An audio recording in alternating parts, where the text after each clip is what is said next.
Welcome to Digitized Desperadoes, episode 16A. We watched American Werewolf in London. Fucking I'm not redoing this intro again, damn it. We're It's doing fine, this. it's fine. This is how it is. Okay. Watching American Wolf Cop in London. Wolf Cop. Wolf Cop is an interesting movie. I would have Wolf recommended Cop is a it. movie that exists. I I'll didn't recommend know. it next year. Okay. It used to be on Netflix. It's not anymore. Anyway, that's not this movie. So, fun fact: this movie was the first to win an Academy Award for Best Makeup. I can definitely see that. Okay. It earned it. The scene with freaking Jack. The first time he came back, it's like, wow.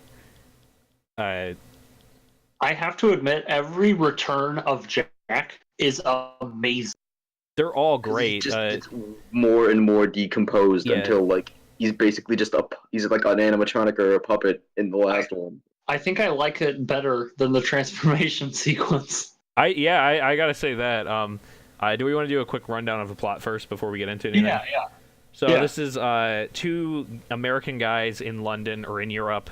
They're just having they're backpacking around, traveling from hotel Does it to ever hotel. explain why they go to northern England? Because they're traveling Europe. I think they were starting at the north and then heading their way down to Paris. Because eventually the plan is get to Italy. Yeah. Right. So they start up in England, and Jack is actually giving David shit about it because he's like, "Really? Why would you pick this? We could be in Italy right now, where it's nice." And to be fair, northern England looks terrible. It isn't that great. So they start out there, and they are in the middle of nowhere, England. They run into this amazingly old-fashioned pub.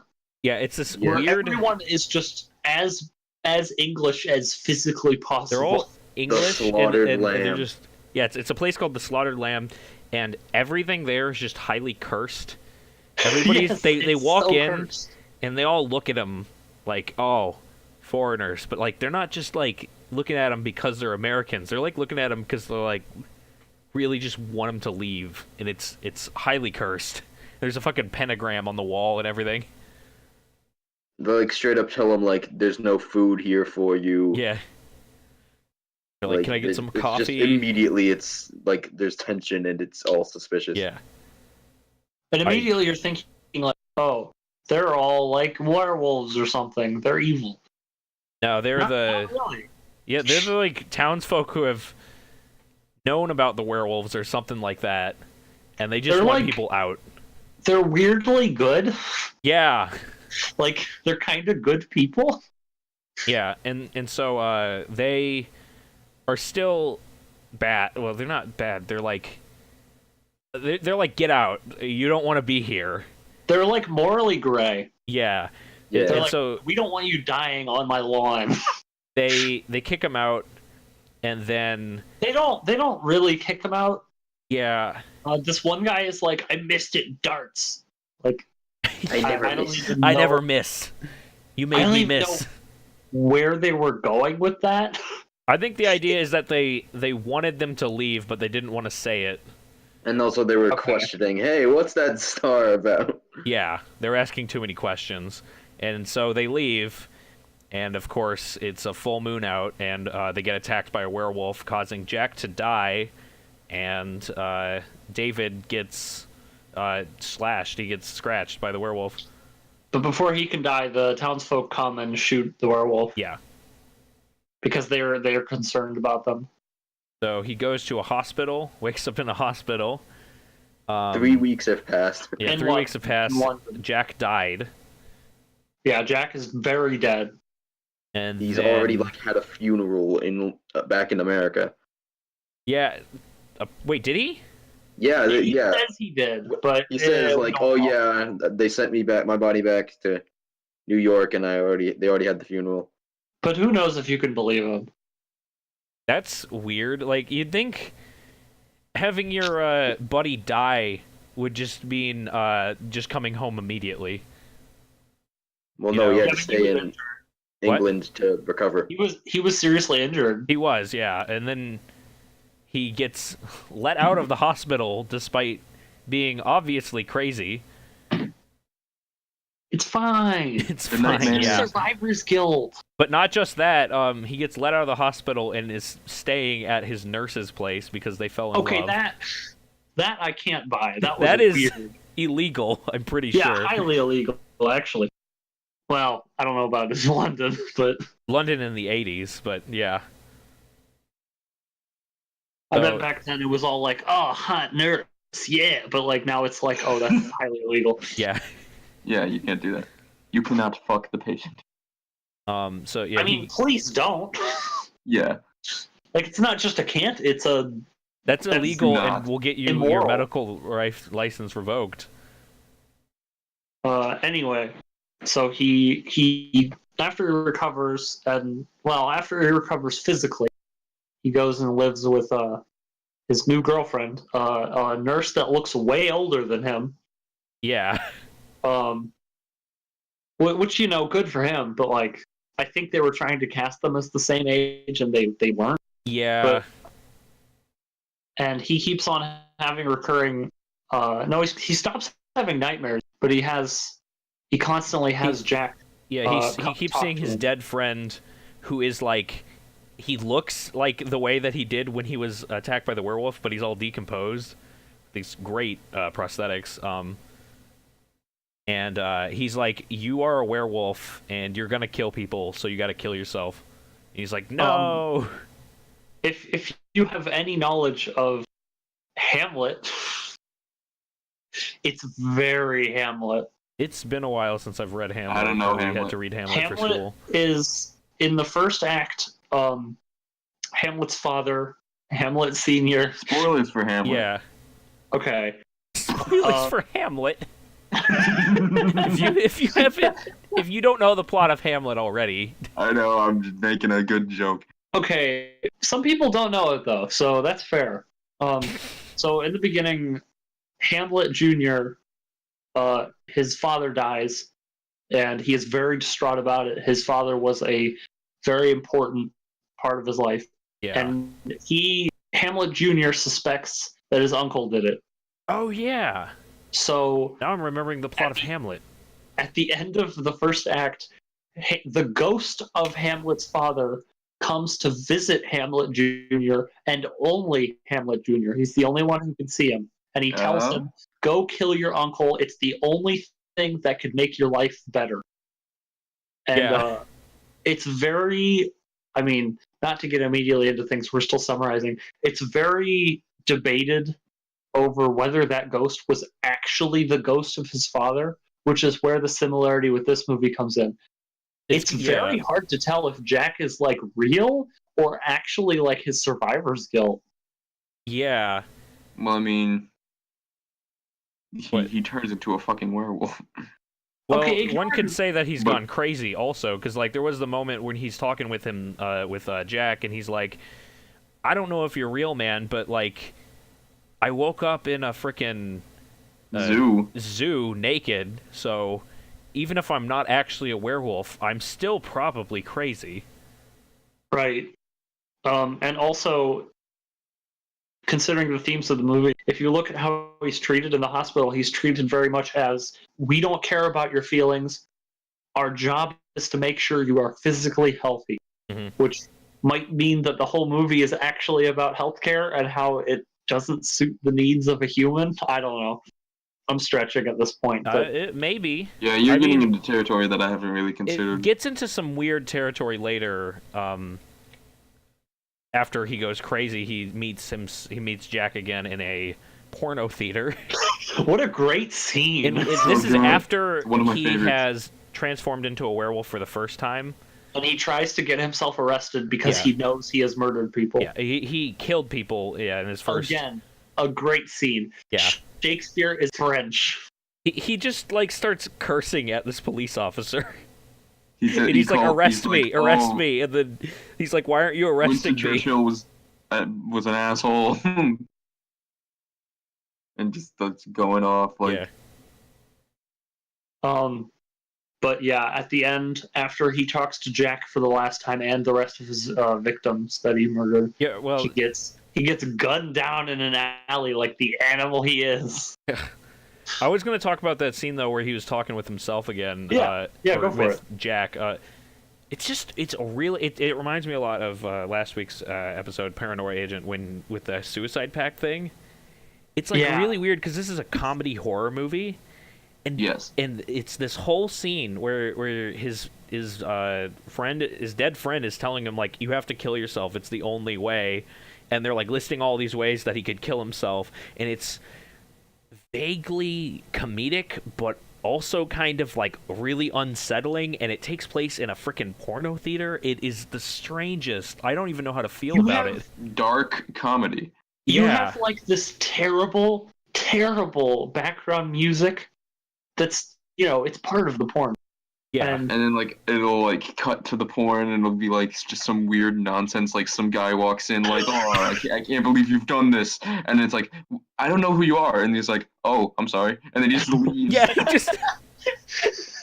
it's so weird. But then when you look at the ghosts, like they have these amazing practical effects on them of how they die, and the one guy is like, I want you to die in the most painful way, but the other guys are like smiling. They're like, sleeping pills. This is the one couple who's just like not really phased about being dead, whereas the one guy and the hobos are pissed. Yeah. And just jump into one of a train. Oh, you shoot yourself in the forehead. Put the gun in your mouth. It reminds me a lot of that Paranoia Agent episode because it's very horrible. It's very depressing. Like these ghosts of this guy's past are joined to tell him that he needs to kill himself. And it's like, oh my god! But it's in a porno theater and it's done like in a very light-hearted manner. It's the most bizarre thing I've seen. They're cracking jokes. It's a good time, honestly. A lot of the movie is just like full dark comedy. That's how you do a horror comedy, I feel. Yeah. Is just like keep the subject matter, still dark and kind of horrifying, but just still but present it kind of light, like a light-hearted presentation of dark subject matter. Because like the scene, we summarized the whole movie, right? We can just for the most part, yeah. So the scene where he's in the zoo, he wakes up naked in a wolf enclosure, a really bad wolf enclosure. Yeah. Let me say. And he looks at the ceiling and he's like, "Oh, I caved in the ceiling and jumped in here last night." So he gets out and he does a freaking stealth mission. Oh my god! And the scene where he gets the balloons. The balloons from the child. That's definitely not a scene that could fly in like a normal movie. Yeah, no, that wouldn't fly in any other scenario.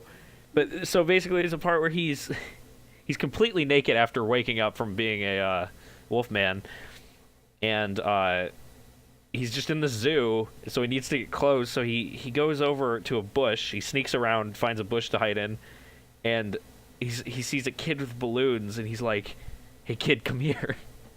I'll give you 2 pounds for those balloons." And then he calls himself the balloon thief. Yeah. And then the kid goes over to an adult, and he's like, "Some strange man just." A naked American stole my balloons. Yeah, that's what it was. And it's so straight faced. Nothing ever comes of that. It's just hilarious. No, and then he steals a woman on a bench's coat, and that's all the clothes he gets. Yeah, and then he's in line for the subway back, or for the train back, or bus. Jeez, subway, train, bus. But yeah, he's in line for the bus back, and the guy's just looking at him like, "What are you wearing?" And that's another piece of the comedy is just hey, being a werewolf would have some funny side things after it of just, hey, you wake up and you're naked. Oh, what you gonna do? Yeah, but they also, one of the things I just realized when we were mentioning that, why he was naked, is that before he transforms, he takes off all his clothes. Yeah. Yeah. Which don't want to mess up your clothes. That's actually pretty. Well, they actually make him naturally do it. They don't say "Oh, I'm transforming. I gotta take off my clothes so they don't get ripped." He gets really hot and uncomfortable. And he's writhing in pain as like this nice peaceful music is playing, and he's just like screaming in agony. We'll get to the music. But they had him completely naturally take off all his clothes, which I feel like is uncommon. Usually this is really common and I hate it. They have, when he transforms back, he'll have all his clothes on, completely normal. Yeah. That's the worst. Which is horrible. The second time he transforms, though, he was just in the theater and he just transforms. I don't think they ever show him taking off his clothes. No. Well, yeah, but I think they're probably ripped off then. Yeah. Because a lot of the times, I think with the Hulk, it's usually that he has clothes on still. They're just ripped really, really badly. Yeah, I think they tried in one of the newer Hulk movies, he like got special pants or whatever that just had really good elastic or something. Oh, that's cool. It's good to see stuff like that stay consistent. Yeah. I think the first time he transforms in the reboot, like in the new Marvel Cinematic Universe, he actually does wake up and his pants are completely gone or something like that. Good. But are we not gonna talk about all the nightmares? Yeah, I actually just looking through my notes and I see the nightmares. Okay, so remind me. The first one is him just running around in the woods naked, attacking a deer. Okay, yeah, and he eats a deer. On that one, so at first I was like, okay, they did some cool camera shots. Yeah, they're doing like the Evil Dead first-person kind of camera shots. They do the first-person low to the ground, like rushing through an empty forest. And then they cut to him running, but then they cut to him looking at deer. And I thought the deer was like really obvious stock footage. Yeah. But then at the very last second, he pounces on one of them. He just fucking eats the deer. That's how you know you're a wolf man now, because you're thinking about eating deer. Oh, it was so good. There were a couple other nightmares. There was the one where the Nazi weird monster men. Yeah, the one where he's at home. Yeah. And he opens the door, or his mom opens the door, or whatever. And this weird fucking space Nazi pigmen raid their house. Just shoot up his family. A bunch of like people from the Purge come in and just murder them. But they're like actual monster-looking things. They murder them, and then one of them has a torch, and they torch the couch, and he's... They're all like just being murdered, and then he wakes up. Like slits his throat, and it's really like just nasty. Yeah, there's like a whole looking. practical effect for his throat getting slit, and then he wakes up, and he's like, "Oh, I need the nurse. I need help." And the fucking window opens, and he's still in a dream. And there's a fucking another pig man by another one of the weird Nazi monster guys. Which that is obviously. And then he wakes up again, and he's like, "Ah!" That is obviously like the repeat dream is obviously meant for comedy, and I think it's hilarious. But also, it gives you a very real sense of like anxiety, like you don't know what's real. You have people talking to you that you don't know about. It's crazy. It also does. It's because like there's such a long time after he gets attacked and when he first becomes a werewolf. So you use the nightmares to kind of keep up the tension of just like. And also, like, Jack appearing to just keep up, like, the tension. It's a good way of keeping tension up. Sooner or later, it's gonna happen. I think it's a good way of keeping tension up, but it also kind of adds to the theory that, like, what if he just isn't a werewolf and he actually just is crazy? You know? Like, this just adds to, like, him being that's totally a viable way of viewing it. Yeah. I mean, first of all, they admitted at one point that there were no witnesses to him being attacked by the werewolf. Yeah. And like he could have scratched himself.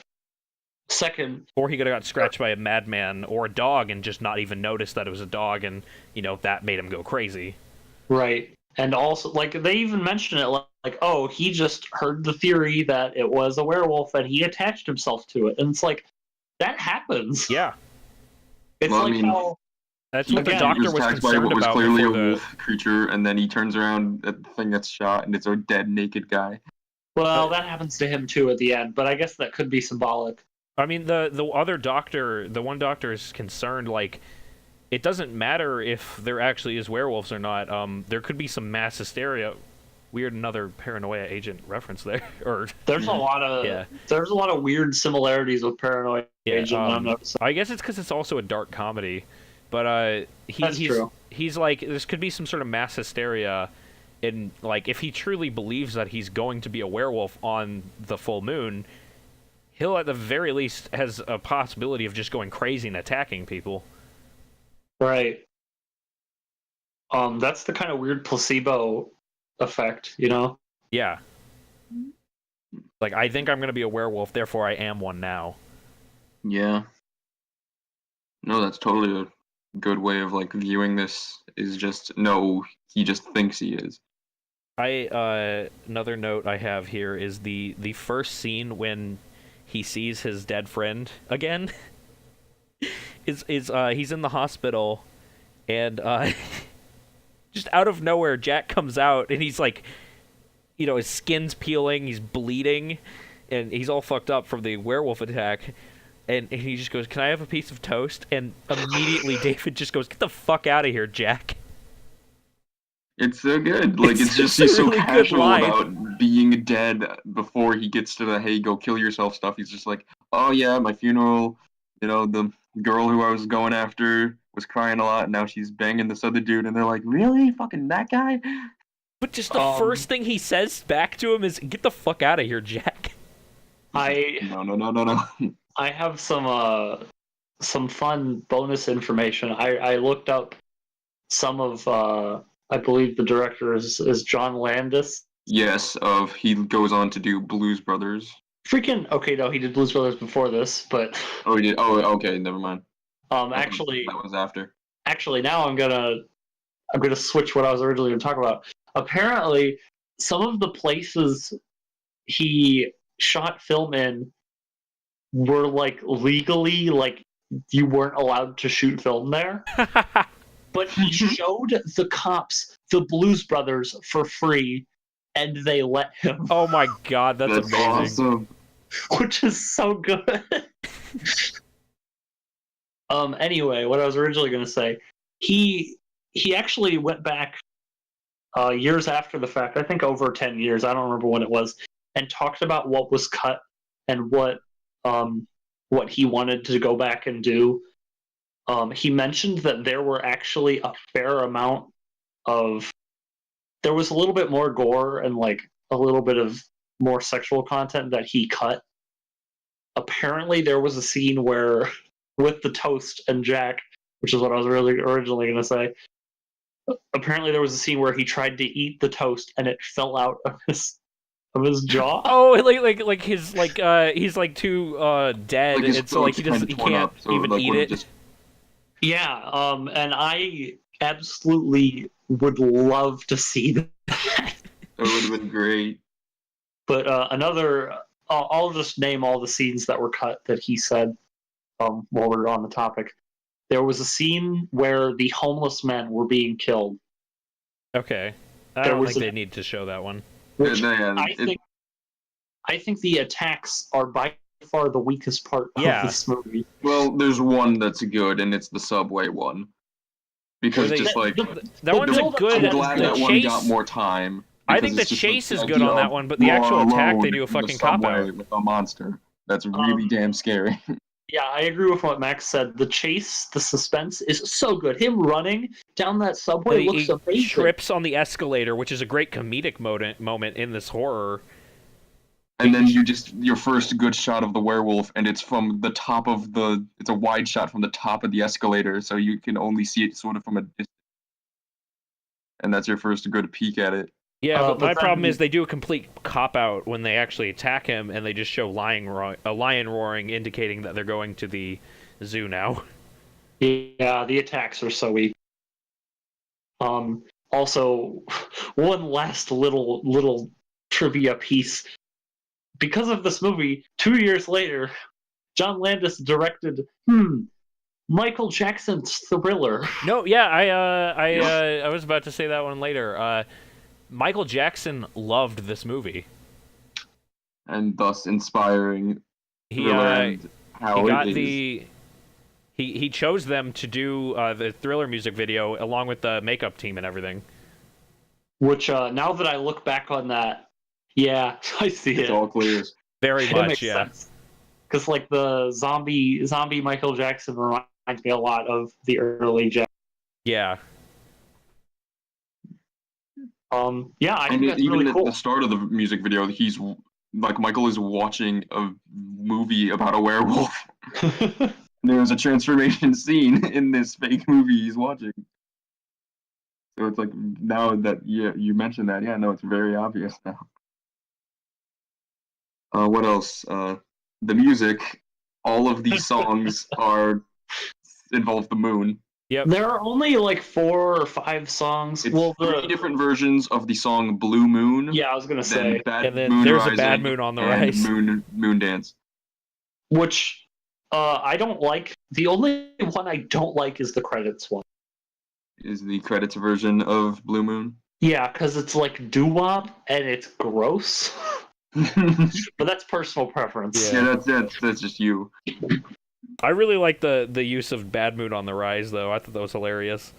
Which one is that? That's the one. It's there's a bad moon When he's on waiting the rise. around before the transformation. Yeah. Oh, that was great. That was amazing. And I'm like, oh, it's such an obvious song choice, but it's so good because it's just him waiting around, trying and failing. He's not to even pass the sure time that before it happens. he's not sure at this point if he's a werewolf or not. So he's just like has this anxiety in him, like, oh, am I going to transform into a werewolf? He actually, I think, looks into the mirror at one point and like growls at it, like, oh, maybe I can like manually do it or something. I love that scene. Hungry, and it's just he's trying so hard to pass the time, and until it finally happens. Yeah. On that note, do you guys want to talk about the transformation? Yeah. That is just damn good stuff. I wouldn't go out and say good. It is incredibly disturbing. Yeah. Yes. It's like, especially the hand and the feet like stretch. Oh, yeah. Those are like the nastiest parts. That's such a good effect.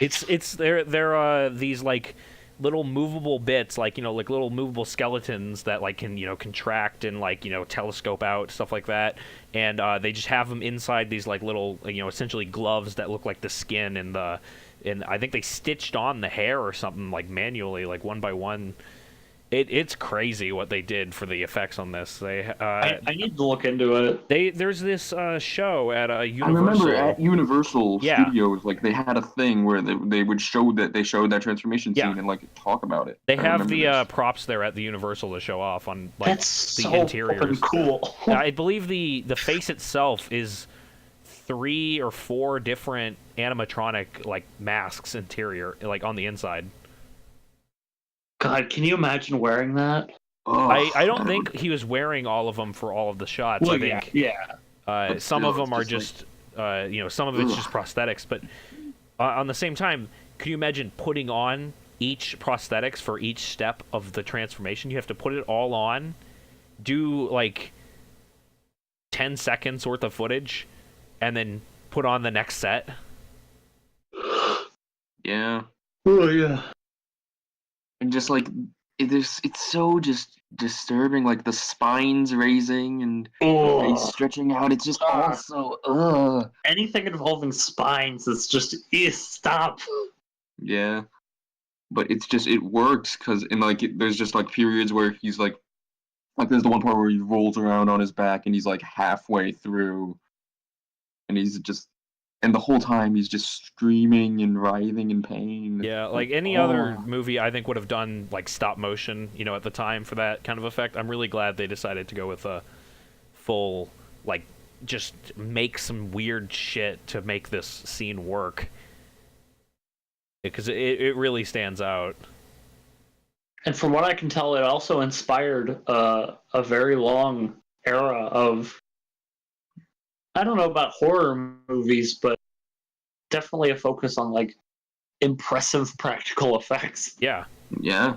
I can't list any specific examples, but you know, early 80s, a lot of good stuff came out after that. That was the style at the time, was just use some really sick animatronics. You either had stop motion, maybe some suitmation, you know, if that was still in style. It kind of really wasn't, though. And then just make some weird bullshit to make it work for your practical effects. And he had like a little bit of light green screen work, but that's pretty much it.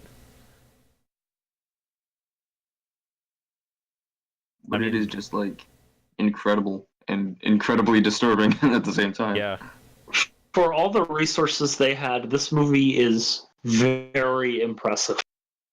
Yeah, if you look, the budget they had at the time, I don't know how it is I think I checked how it is for inflation. At the time, it was like 5.8 million, and I think now it's like something to the tune of 15. Which, yeah, that's a pretty good budget, huh? Yeah, they had enough budget for all these like prosthetics, all these practical effects. They had animals, which is always a pain in the ass to work with. The whole collateral damage happening at the end that I don't think we've even talked about. The big Okay, but car crash, which is of course from the guy who did Blues Brothers. This is straight out of not Blues surprising. Brothers. Yeah. There's a scene when he turns into the werewolf for the second time, right before he's gunned down. He escapes the porno theater, and it's a good sentence. Yeah, he busts out of there. Yeah, he busts. Oh no! He busts out, and there is like it causes like a big mass collision on the streets. There's like freaking double-decker buses like drifting. Crashing into each other. Yeah, he bites somebody's head off. It rolls under a car. It like shows somebody getting run over by a car, and then somebody getting like pushed into a window. There's all this shit that's going on. It happens so quickly. It's crazy. It's just out of nowhere. Yeah, and it's just incredibly violent. Like, I think there's one point where, like, a cop or somebody gets, like, smashed in between two cars. Yeah. And then, like, all the, like, townspeople are just refusing to run away. They, like, have to know what's going on. They're all, like, getting closer to the danger. It's really weird. The cops are, like, trying to push them all back and everything like that. Mm-hmm. So, there's what else? There's not unlike in my last pick of RoboCop. Once the plot is finished in this movie, cut to credits immediately. Oh yeah, this is the hardest cut to credits I think I've ever seen in a movie. I think it's too hard. I think it's like it was almost comedic with how hard it was. Dead. You don't need anything else. That's it. But nothing is resolved. Nothing is resolved. Absolutely. Okay, I really like this movie. The ending, I'm so dissatisfied. It's rough. It's like kind of the point is just it just ends and you're just like, oh. Yeah, but like, what do we learn? What do we get from just him dying? It doesn't like take any time to like resolve anything. It's just like he's dead. Where do we go? I don't know how to end this movie. End. I think there's something somewhere where Landis talks about it, like something about the ending, like a creative choice of some sort. Or it was either like a creative choice or like, let me see. Okay. I wasn't able to find anything about the ending except Roger Ebert also hated it. Yeah. I had a feeling you were going to bring him up. I always got to bring up Roger Ebert because Roger Ebert is, even if you don't respect him, very influential voice. Oh, no, I know. I mean, you have to respect him. He's fucking Roger Ebert. He did not like this movie. He gave it 2 stars, which is basically like, hey, this is not good. And he basically says, oh, this is kind of funny, but it isn't as funny as the Blues Brothers, so it isn't very good at all. And I'm like, you didn't get this movie. Yeah. Like, I completely the thing I found about Landis is he was saying he wished the transformation scene was shorter, but he was so fascinated by how good the effects were that he was like, no, more time on this. Props to that. I still think it's a little long, but that's the point. It's just really long and uncomfortable. I thought it was fine. That adds to it. I don't know. I don't get stunned as much by practical effects as I probably should. Well, it's not just the fact that they were practical. I just like it's just a painful experience. And it's a long, painful experience. Like, I think that I kind of like that aspect of it. Well, I don't like it. Well, you know what I mean. Yeah, I get what you mean. I thought it was well done. Thought it added something. I guess is what. Also, I'm looking at the makeup artist of that movie, Rick Baker. Yeah. Let's list some of his other movies. Other than Star Thriller. Wars. Yep. Oh wow. Okay. Yeah, he did this. He did Star Wars. He did this. He did Thriller. He did Videodrome, which is a Cronenberg movie. That's probably gonna look really good then. Well, yeah, very. You know Cronenberg, right? Yeah, I know. It's a fucked up, weird, gross amalgamation of human parts. Right. The way I'd describe it. He did all of the Men in Black movies. Oh wow! Okay. Yeah. Okay. Yeah, I can see that. Those have very good creature design. He did the live-action Grinch. I mean, Surprisingly get it. good. Jerry had to act in I that didn't hate that movie. big-ass suit. 2001 Planet of the Apes. Ooh, the Tim Burton one I'm unfamiliar. with Marky Mark. That means nothing to me. I haven't seen it.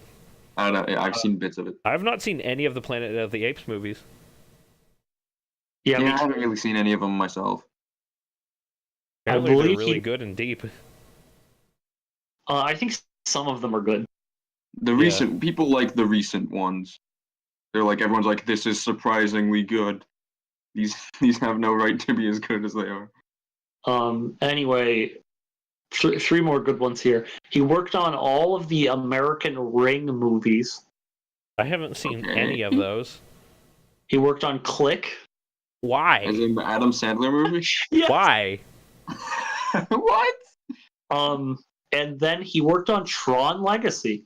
I really like Tron Legacy, and I really like the costume design in Tron Legacy. So that explains Tron Legacy a lot. is great. Tron yeah. 3 never, unfortunately. Also, he looks like a cartoon villain. How so? Like mustache or something? You think I might be joking? I just if you're at pictured- home, just my Google this God. man. Oh my God, he looks like That's top a Bond half villain. of Sean Connery, but like a villain Sean Connery from like The Rock or something like that. It's like dark Sean Connery.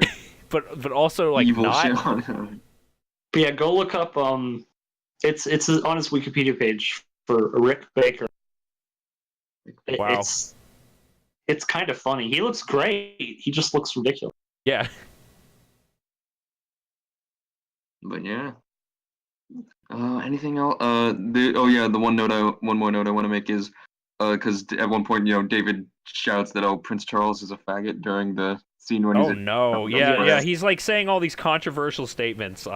And in the credits, the film company actually congratulates Charles and Diana on their wedding Oh really? at the end of the credits. Yeah, okay, so there's a scene where he wants to be arrested for being a werewolf because he killed the people, but of course nobody was believing him. So he goes up to a police officer and just starts making fun of England. He's like, the Queen of England is a woman or is a man or something like that. And then he just gets worse and worse. He says worse and worse words. I'm not going to repeat all of them. He just starts straight up cursing at the end. Yeah. He's just like, shit, fuck. He And then goes the through cop's most just like, of them. Get out of here, go away. He uses all of the words. I don't think he says the N, but yes. Okay, I wasn't gonna count that because Yeah, that's different. But it is. um, Yeah, he says all the words that you don't say. Yeah, says- all the bad words. Shakespeare is French, which is still my favorite. Forgot about that one. But you mentioned the credits. Did you notice they credited? There's a scene where he's watching TV and he's They watching the credited Muppet. Kermit. They credited Miss Piggy and Kermit as Oh, themselves. that's great. as themselves. I love Oh, it. that's awesome. I didn't Great. notice that. The credits of this movie are really weird. Like, they got stuff like that in it. I didn't even notice the congratulations. Yeah, it's like towards the end of the credits. It's like we congratulate the, princess and His Majesty on the date of their wedding. And it's like, Wait, oh my I just found something else in my notes. Do you Yes. guys remember the only other person the nurse worked with throughout the movie? The first one? Oh, the nurse who like says she looked at David's junk. No, I mean the main character nurse. The only doctor other- who actually goes to investigate at the pub. her other client. Oh, the kid. Oh, the kid? Who only says no. That's Yeah. accurate, though. I've met, like, freaking children that do that. But can we talk about the scene? No! It's like, no? No! I'm kidding. I'm just being the kid. Oh, okay. Because the kid says no to everything. Right.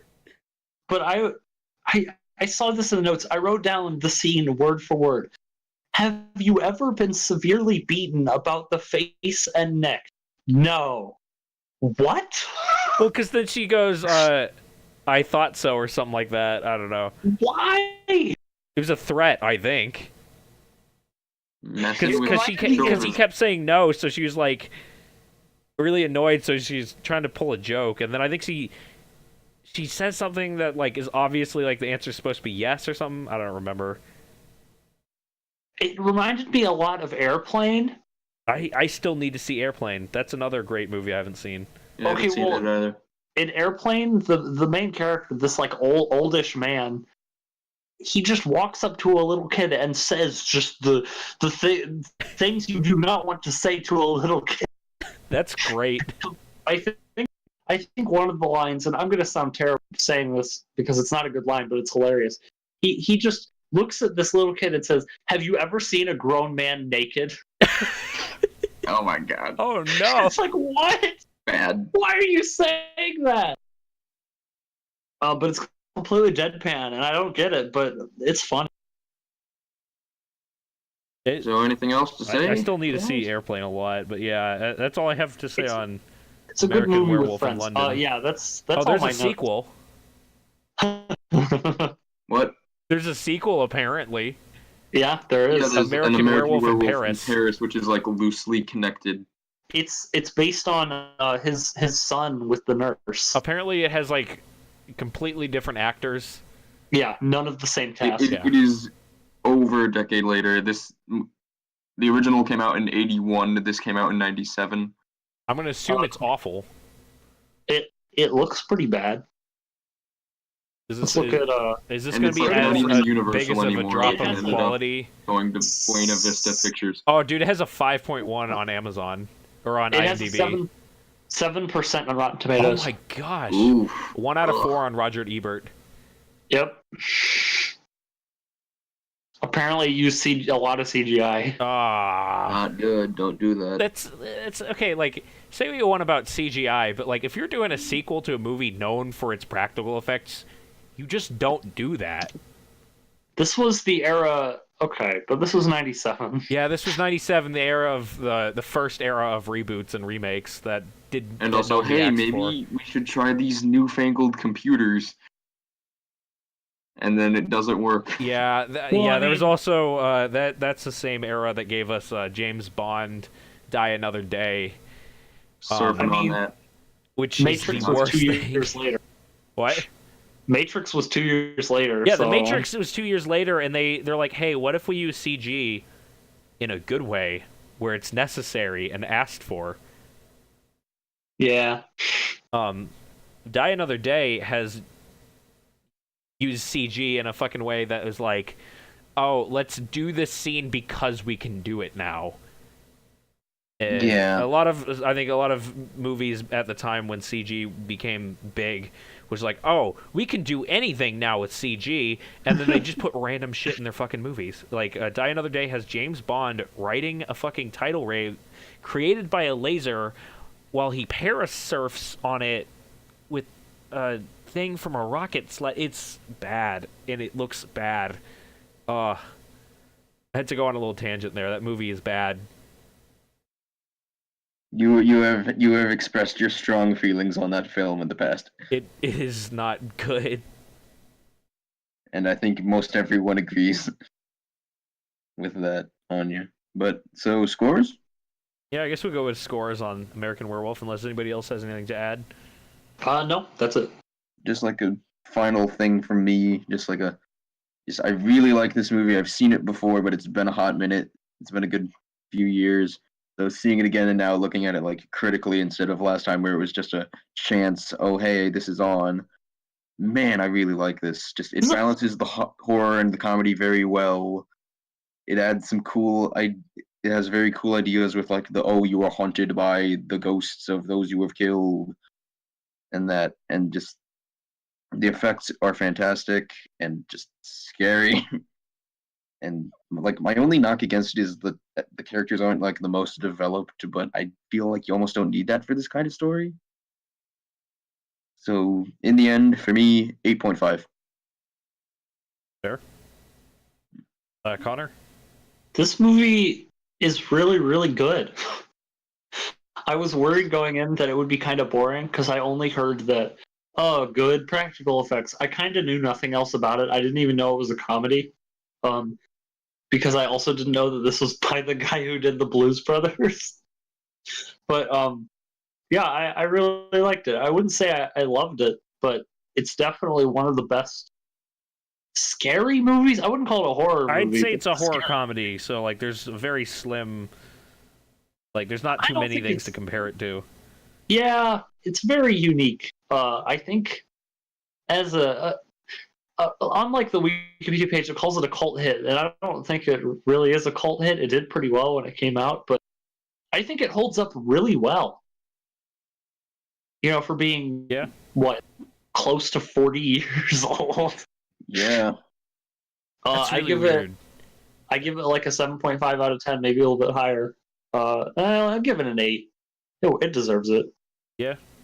Mm-hmm. I thought it was overall pretty good. There's a lot of really weird things in it that I love. Really weird things like the space Nazis and whatever, just random shit. But like it makes it work. It holds it together. Some of the characters I agree with Mitch. I kind of didn't care for. I think some of the character interactions were like awkward. I don't know. Not always in a funny way, but usually in a funny way. I'm conflicted. I think I want to give this a 7.5. That's fair. I really liked it, but at the same time, there's nothing in this movie that made me go, "Oh, this is like really good."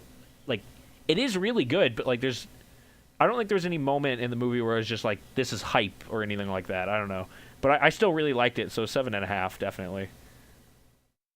All right. Yeah. Sounds good. So that is it for this episode, but right. We still have Showdown.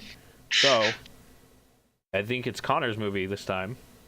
Me. Okay, so this is probably going to be weird for people listening because this is going to come out way past Halloween, but it's before Halloween for us right now. So I'm going to do my spooky movie so I can get in my good scares. I am choosing The Witch from 2015. The one with it's stylized as the V with the 2 V's. Yeah, but it's pronounced The Witch. I know almost nothing about this. I have heard a lot of people really like this one. I've heard that it is set in like distant past, but not that far. So we might need subtitles for this 1630. One. Yeah, I've heard it's kind of hard to understand some of the dialogue. But apart good from thing that, I watch stuff with captions a lot. Hey, we're prepared. But yeah, so I am really excited to see this. I've never seen it. I know nothing about it. Is it like available anywhere? It's on Netflix. Okay, nice. It was added to Netflix like a month ago, so sick. It's there. That's one of the reasons why I chose it. It used to be on Amazon, but they took it off, I think. So that's nice. It'll be easy to see. Yeah, unlike these things that we just watched. Yeah. All right. Anyway, that's it. That's it for this this episode. Check us out for the second part where we do the anime, which was Vampire Hunter D Bloodlust. Goodbye. Yep. See ya.